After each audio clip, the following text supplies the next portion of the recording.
નમસ્કાર મારા વાલા ગુજરાતીઓ, કેમ છો તમે બધા? હવે આ વિડીયો મેં એવા લોકો માટે બનાવેલો છે કે જે લોકો શેર બજારમાં નવા છે. તમે લોકો શેર બજારને નવી રીતે અત્યારે એક્સપ્લોર કરો છો, અથવા તો અમુક એવા લોકો કે જેને 6 મહિના, 1 વર્ષ, 1.5 વર્ષ થઈ ગયું છે અને તમારે શેર બજારમાં આવું તો છે, તમારા ઇન્ટેન્શન તો સારા છે, તમે મહેનત કરવાનું ચાલુ પણ કરશો અથવા તો કરી દીધી છે, પણ તમને ક્યાંક એવું લાગે છે કે યાર શેર બજાર એટલે આટલો મોટો દરિયો. યુટ્યુબમાં જુઓ તો 5,000થી લઈ 10,000 વિડીયોઝ પડેલા છે. શેર બજાર વિશે એટલી બધી બુક છપાણી છે. શીખવા જાઓ તો એટલું બધું છે કે એવું લાગે કે લાઈફ પૂરી ન થાય. અને એમાંય ઘણી વખત આજુબાજુવાળા આપણા બધા જે બધા રિલેટિવ્સ ને ફ્રેન્ડ હોય એ ઘણી વખત આપણને ડિમોટિવેટ બી કરતા હોય કે ભાઈ શેર બજારમાં તો ઘણા બધાને લોસ થાય છે, પણ આમ છે તમે હિંમત રાખીને આવ્યા છો તો પણ તમને એવું થાય કે બહુ કન્ફ્યુઝ થવાય છે. શું કરવું, શું ન કરવું, સાચી દિશા નથી સમજાતી. તો બસ આ વિડીયો છે ને મેં માત્ર ને માત્ર તમારા જેવા ટ્રેડર્સ માટે જ બનાવેલો છે, તમારા જેવા લોકો માટે જ બનાવેલો છે. આ વિડીયોમાં મારો સૌથી મોટો એમ એ જ છે કે તમને એક સાચો એક રસ્તો બતાવું, એક એવો રસ્તો કે જે તો પહેલાં તમારા મગજમાં ઉતરે, તમને સમજાય અને એ રસ્તોને આપણે એટલો સરસ આપણે એક એન્જોયમેન્ટવાળો રસ્તો બનાવી દઈએ, આપણે મજા ગમ્મત કરીને આપણે નોલેજ લઈએ અને એ રસ્તો આપણને ફોલો કરવામાં બહુ આપણે આમ ડરી બી ના જઈએ કે ઓહો આટલો બધું લેફ્ટ જાય રાઈટ જાય શું કરીએ આપણે, બરાબર? તો આ વિડીયો છે ને ધ્યાનથી સાંભળજો.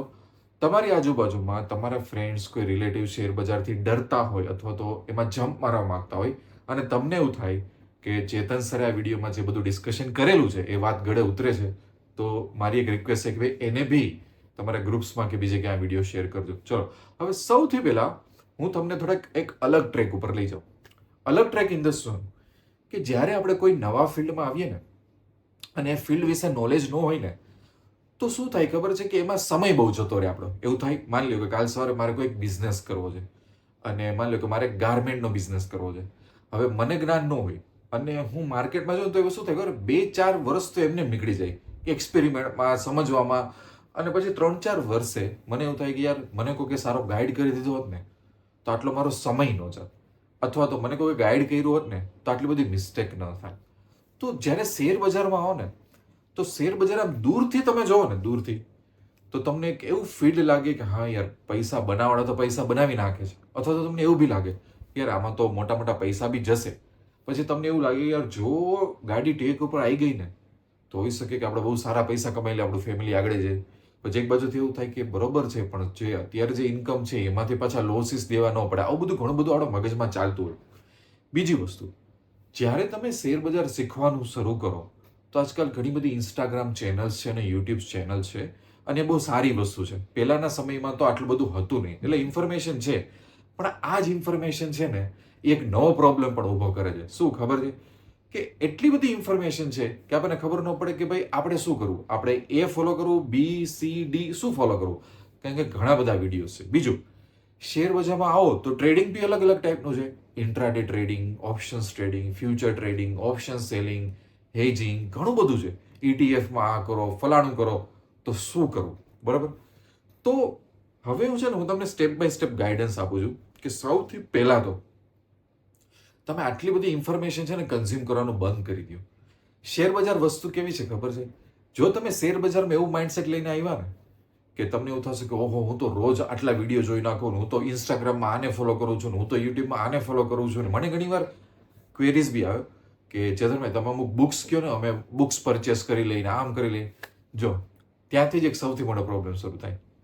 શેર બજાર એક એવી વસ્તુ છે કે એનો મતલબ એમ નથી કે તમે 10,000 વિડીયોઝ જોઈ લીધા અને તમે 200 બુક્સ વાંચી નાખી, ઓહો તમારે તો ઘરમાં પ્રોફિટ આવવા માંડ્યો, વેલ્થ બની ગઈ. એવું નથી. હોઈ શકે કે તમારી લાઈફમાં 2-4% વધારે પણ ચેન્જ ન થાય. આ એક રિયાલિટી છે.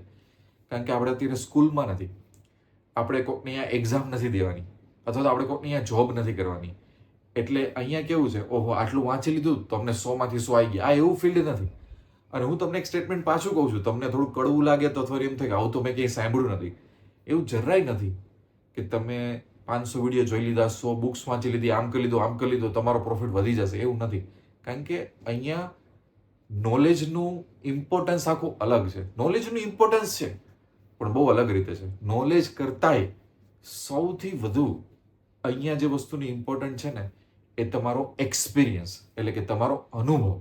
બીજી વસ્તુ, અનુભવ તો છે, પણ એક એવો અનુભવ કે જે ચોક્કસ અનુભવ હોય. હવે આ ચોક્કસ અનુભવ એટલે શું સમજાવો.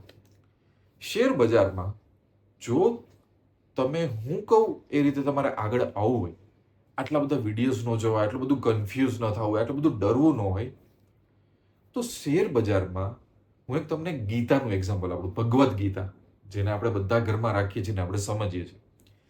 હવે ઓમ જોવા જાવ તો ભગવદ્ ગીતા સમજવી બહુ અઘરી છે. લોકો ભલે એવું કહેતા કે હું તો ગીતા રોજ વાંચું છું, પણ સમજતા કોઈ નથી. એ સમજવી અઘરી છે. મહિનાઓ વર્ષો બી લાગી જાય એમાં સમજતા આખી જિંદગી વહી જાય તો આપણને ગીતા ન સમજાય.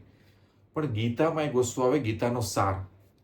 ગીતાનો સાર એવું છે કે જો એ સમજાઈ જાય, અને પાછો કેટલો આટલા એક પેરેગ્રાફમાં આવી જાય ગીતાનો સાર, એ સમજાઈ જાય અને એ આપણે જીવનમાં ઉતારી લઈ તો એ આપણું જીવન પાર થઈ જાય. તો શેર બજારમાં બી એવું છે. જરૂરી નથી કે હું ફંડામેન્ટલ એનાલિસિસ શીખું, હું ટેકનિકલ એનાલિસિસ શીખું, હું આ ઇન્ડિકેટર શીખી લઉં, હું આ ઇન્ડિકેટર શીખી લઉં. એ બધી વસ્તુનો એટલો બધો કોઈ મહત્વનો નથી. જરૂર છે શું, આગળ આમાં જવાય કઈ રીતે. આપણે એક્સપિરિયન્સ બિલ્ડ કરવાનો છે, અને એ બી એક ખૂણામાં એક્સપિરિયન્સ બિલ્ડ કરવાનો છે. તો તમે પેલા સૌથી નક્કી કરો કે ભાઈ તમારી લગભગ કેટલી કેપિટલ છે, અથવા તો કેટલી કેપિટલ તમે અરેન્જ કરી શકો. એ પ્રમાણે તમારી જિંદગીમાં ટાઈમ કેટલો છે. શું તમે ઇન્ટ્રાડે કરી શકશો? તમારી પાસે સ્ક્રીનમાં એટલો ટાઈમ છે કે તમે તમારી કેપિટલ પ્રમાણે, તમારી આશા એક્સપેક્ટેશન પ્રમાણે ઇન્ટ્રાડે કરતા તમને મે બી વધારે પોઝિશનલ શૂઝ થાય છે. તો પોઝિશનલમાં બી શું શૂટ થાય છે, ઓપ્શન હેજિંગ કે એવું બધું, સ્વિંગ ટ્રેડિંગ આવું બધું શૂટ થાય છે, એ પહેલા થોડુંક તમે નક્કી કરો. કારણ કે જો શીખવા માટે તમે આડેધડ શીખશો ને, હવે જે તમે માની લો કે તમે નવા આવ્યા સ્ટોક માર્કેટમાં અને તમે ઇન્ટ્રાડેને એક્સપ્લોર કરવાનું ચાલુ કર્યું, પણ યાર એમાં સ્ક્રીન ટાઈમ વધારે જોઈએ છે. એ થોડુંક ઇનિશિયલી એ શીખવું થોડું અઘરું બી છે. એમાં લોસીસ બી ફાસ્ટ થશે, અને એમાં તમે ઇન્ટ્રાડેમાં ઓપ્શન બાઇંગમાં વયા ગયા વિધાઉટ એક્સપિરિયન્સ તો બહુ પ્રોબ્લેમ થશે.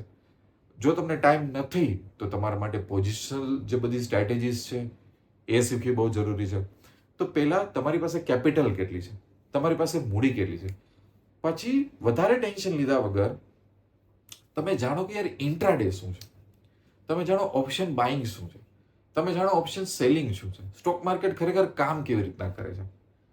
તમે અમુક રેન્ડમ ટ્રેડ્સ પાડીને જો અલગ અલગ વસ્તુના, આ બધું શું કરવા ખબર છે કે એક ઇનિશિયલ ડર દૂર થાય કે ભાઈ આપણને હવે શેરબજારનું ઘણું બધું કરવા માંડ્યું. પ્રેક્ટિકલ ટ્રેડ્સ કેમ પડે છે એ બી અલગ અલગ ટ્રેડિંગ ટાઈપના આપણે જોઈ લીધા, એટલે મગજમાં બધી વસ્તુ બેસી જાય. 500 વિડીયો જોવા જવાની જરૂર નથી. પછી એમ થાય કે હવે મારે એક નેક્સ્ટ સ્ટેપ આગળ જવું છે, અને મારે અત્યારે ઓપ્શન બાઇંગ ઉપર ફોકસ કરવું છે, મારે સેલિંગ ઉપર ફોકસ કરવું છે, મારે હેજિંગ ઉપર ફોકસ કરવું છે. તો એક કે બે એવી પેટર્ન પકડી લ્યો. જેમ કે અમુક એવા સ્ટોક પકડી લો, 3-4 સ્ટોક, અને એનો ચાર્ટ સ્ટડી કરવાનું ચાલુ કરો. એમાંથી અમુક પેટર્ન ઉપર સ્ટડી કરવાનું ચાલુ કરો. આ સાઈડ ઇન્ડેક્સમાં નિફ્ટીને પકડી લ્યો, એનું બિહેવિયર ચેક કરવાનું ચાલુ કરો. એકાદ બે સ્ટ્રેટેજી તમે પકડી લ્યો, એ સ્ટ્રેટેજીને ફોલો કરવાનું ચાલુ કરો, એને એક્સપ્લોર કરવાનું ચાલુ કરો અલગ અલગ માર્કેટ સ્ટ્રક્ચરમાં. એટલે કહેવાનો વાત શું છે કે અંતે એક કેવું ફ્રેમવર્ક બનશે ખબર છે કે ગણીને આપણે 4-5 સ્ટોક ઉપર ફોકસ રાખીએ છીએ, એક નિફ્ટી ઉપર ફોકસ રાખીએ છીએ, આપણી પાસે લગભગ 2 કે 3 સ્ટ્રેટેજીસ છે. બસ એમાં આ સિવાય તમે આમ અર્જુનની જેમ બિહેવ કરો કે આ સિવાય મારે બહુ કાંઈ લેવા દેવા નહીં. બાકીની અત્યારે બધી મોહ માયા ભૂલી જાઓ. કારણ કે હું તમને એક વાત કહું કે નહીતર શું થશે, તમે આટલા એમ ક્લિયર માઇન્ડસેટથી નહીં આવો ને તો નહીતર શું થશે કે ટેકનિકલ એનાલિસિસમાં એકચ્યુઅલી ઇન્ડિકેટર્સ જ 500 જેટલા ઇન્ડિકેટર્સ છે. તમે ક્યારે એટલા ઇન્ડિકેટર શીખશો, ક્યારે એ તમને સમજાશે, ક્યારે એમાં તમે મહારત હાસિલ કરશો. અને આમાં ગોખીને તો કામ ચાલશે નહીં. જે વસ્તુ તમને કોઈ વિડીયોમાં ઇઝીલી સમજાવે છે એ પ્રેક્ટિકલ ફોલો કરવી બહુ અઘરી છે. બરોબર? તો થોડુંક ધીરે ધીરે ચાર્ટ સાથે વાતો કરવાની ટ્રાય કરો. થોડા ચાર્ટને સમજો. બહુ ઇન્ડિકેટર્સ ઉપર ધ્યાન નથી આપવા જરૂર. મેં પ્રાઇસ એક્શનના ઘણા બધા ફ્રી 2-3 કલાકના વિડીયોઝ મૂકેલા છે મારી ચેનલમાં. તમને એટલા બધા ફ્રી વિડીયો મળી જશે, અને એટલું મેં સચોટ માર્ગદર્શન આપેલું છે ને કે તમે સાચા ઈરાદાથી આવો ને તો તમારો સમય સેવ થશે, તમારા પૈસા બચશે. અને બીજું, મેં એવું શું કામ કીધું કે અમુક જ સ્ટોક ફોલો કરો, બધા સ્ટોકને ફોલો કરવા ન જાઓ. જેમ જેમ તમે ઓછા સ્ટોક સાથે કામ કરશો ને એમ તમારામાં એક્સપર્ટાઇઝ આવશે. એટલે કરો શું કે ક્લેરિટી રાખો મનમાં કે શીખવું છે, પણ આપણે એક વ્યસન હોય એ રીતે નથી શીખવું. જેટલું વધારે વિડીયોઝ, જેટલી ઇન્ફોર્મેશન, જેટલી વેબસાઇટ, જેટલું ઇન્સ્ટાગ્રામને વધારે ફોલો કરશો એટલા એકચ્યુઅલી તમે કન્ફ્યુઝ થશો. તમે જોજો ઘણી વખત ઘણા ટ્રેડર સાથે બેસજો, એ લોકોમાં નોલેજ એટલું બધું નથી હોતું, એ લોકોને 500 વસ્તુ ખબર નહીં પડે, પણ એની એક્સપર્ટાઇઝ હશે ને એ 2-3 વસ્તુમાં એટલા ડીપમાં ઉતરી ગયા હશે ને કે એની સામે 100 ટ્રેડર્સ બેસે ને તો એનું નોલેજ ઓછું. તો કાલ સવારે તમને અમુક સ્ટોકનું બિહેવિયર તમને જ ખબર હોવી જોઈએ, નિફ્ટીની અમુક પેટર્નનું બિહેવિયર તમને જ ખબર હોવી જોઈએ.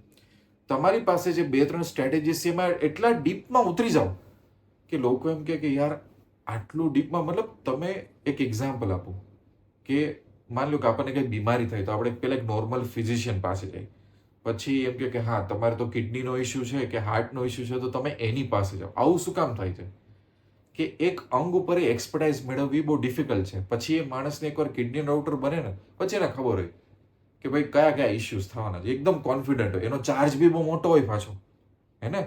બ્રેઇનના ડોક્ટરનો ચાર્જ આખો મોટો હોય, લંગના ડોક્ટરનો કેમ કેમ એવું થયું ભાઈ? તો કારણ કે એની એક નાનકડી વસ્તુ ઉપર એક્સપર્ટાઇઝ છે. તો તમે એ એક્ઝામ્પલ પરથી ઇન્સ્પાયર થાવ, ડોક્ટરના એક્ઝામ્પલ પરથી કે હા આપણે આખી બોડીનું નોલેજ લેવું પડશે, એટલે શેર માર્કેટનું જે એક સ્ટ્રક્ચર છે એનું નોલેજ આપણી પાસે હોવું જોઈએ. પણ પછી આપણે અંદર કોઈક બોડીમાં અંગમાં કામ કરતા હોય એ રીતે આપણે ફોકસ રાખશું, એક્સપર્ટાઇઝ રાખશું, તો શું થશે? જેમ જેમ તમે કોઈ પર્ટિક્યુલર વસ્તુમાં ટ્રેડ લેશો, જેમ જેમ તમે કોઈ સ્ટ્રેટેજી પર કામ કરશો, એ સ્ટ્રેટેજીની વીકનેસ ખબર પડશે, એમ એમ તમે એમાં મહારત હાંસિલ કરજો. એટલે સ્માર્ટનેસ એ નથી કે હું 50 જગ્યાએ જાઉં, 5000 વિડીયો જોઈ લઉં, 500 ઇન્સ્ટાગ્રામ ચેનલને ફોલો કરું, 200 વોટ્સઅપ ગ્રુપ ફોલો કરું, 100 ટેલિગ્રામ ચેનલમાં અપડેટ આવે છે. આવું ના કરો. આવા ઘણા લોકો મને મળવા આવતા હોય, પણ એને હું મારી સામે બેસાડું ને તો માણસનો મોબાઈલ ખોલું ને એટલા અલગ અલગ ગ્રુપ્સ, એટલી ચેનલ, એટલું ફોલો કરતો હોય ને કે એ માણસમાં પોતાના કંઈ થોટ્સ હોય જ નહીં. એવું ન કરો. તમારી પોતાની ઇનસાઇટ શું છે, તમારો પોતાનો એક્સપિરિયન્સ શું છે, તમે શું ફાઇન્ડ આઉટ કર્યું, તમે કઈ સ્ટ્રેટેજી ઉપાડીને એક સરસ સ્ટ્રેટેજી બનાવી, એ જે જર્ની છે ને એને કોઈ વસ્તુ રિપ્લેસ નહીં કરી શકે. એટલે ઓછી વસ્તુમાં કામ કરો, ફોકસ રાખીને કામ કરો અને એક નાના ખૂણામાં એક્સપર્ટ બનવાની ટ્રાય કરો ને, અને એવા તમે એક 6 મહિના પકડો ને, હું તો 6 મહિના બહુ મોટી વાત કહું છું, આવા 3-4 મહિના ફોકસ કરો ને, તમારામાં એટલો સરસ એક્સપિરિયન્સ આવે, એટલો સરસ ક્લેરિટી આવે કે જે માણસ 5-7 વર્ષથી બી કામ કરતો હોય એનામાં એટલો ન આવે. કારણ કે નોલેજ કરતાંય સૌથી વધારે ઇમ્પોર્ટન્ટ વસ્તુ શું છે? કોઈ કન્સેપ્ટની ક્લેરિટી. સમજો? એટલે જોયું, આ સ્કૂલથી અને જોબથી આખી અલગ વસ્તુ છે. મને ઘણીવાર જે ઘણા ટ્રેડર્સ અલગ અલગ સિટીમાં મળતા હોય, ઘણા લોકો મારી પાસે મેન્ટરશિપમાં આવતા હોય, તો ઘણી વખત છે ને બહુ એક દુઃખની વાત છે. ઘણા લોકો એમ કે હું 3 વર્ષથી આ કરું છું, હું 4 વર્ષથી હેજિંગ કરું છું, હું આટલા વર્ષથી હું આ કરું છું, પણ એ લોકોને અમુક બેઝિક વસ્તુ જ ખબર ન હોય.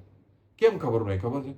કારણ કે આ કરીને અહીંયા જમ્પ કરી દીધું, આ કરીને અહીંયા જમ્પ કરી દીધું, અને અમુક વાર એકદમ હું ડિટેલ ક્વેશ્ચન પૂછું ને અમુક વસ્તુના, તેના આન્સર ન હોય. કેમ?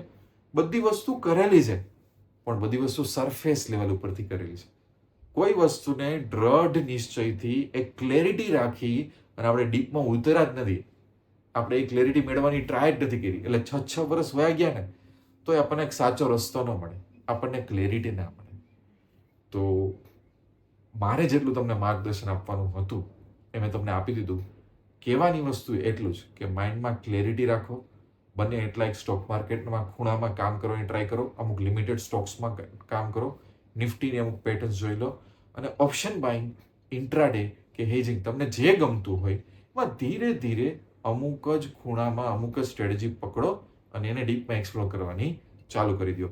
એટલે આઈ હોપ કે આ વિડીયો જેટલા ગુજરાતીઓ જોવે છે, ખાસ કરીને જે લોકો નવા છે, તો એવા બી લોકો કે જે નવા નથી, થોડું ઘણું આવડે છે પણ કન્ફ્યુઝ થઈ જાય છે, લોસ થાય છે, આગળ જે રસ્તો નથી મળતો, તો મારા થ્રુ એ લોકોને બહુ સરસ માર્ગદર્શન મળે. બીજું, તમારે કંઈ ક્વેરી હોય, કંઈ ગાઈડન્સ જોતું હોય, મારી અંડર મેન્ટરશિપમાં ટ્રેન થવું હોય ને, તો પૈસા તો બનેગાની વેબસાઇટમાં જજો, મેં મારો નંબર આપેલો છે, બને ત્યાં સુધી 4 વાગ્યા પછી કોલ કરજો.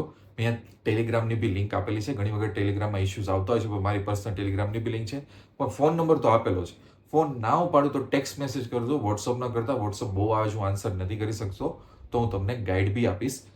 હું એક મેન્ટરશિપ પ્રોવાઈડ કરું છું, પણ બહુ ઓછા લોકોને પ્રોવાઈડ કરું છું કે માણસ સિરિયસ હોય તો જ એને મારી અંદર ટ્રેન કરું છું, બરાબર? તે વિશે બી ઇન્ફોર્મેશન પૂછી શકો. વિડીયો એ એન્ડ કરું છું. હજી નવા બધા વિડીયો પોસ્ટ કરતો રહીશ. મળશું આપણે નેક્સ્ટ વિડીયોમાં. ત્યાં સુધી wish you lots of love and happiness. Thank you very much.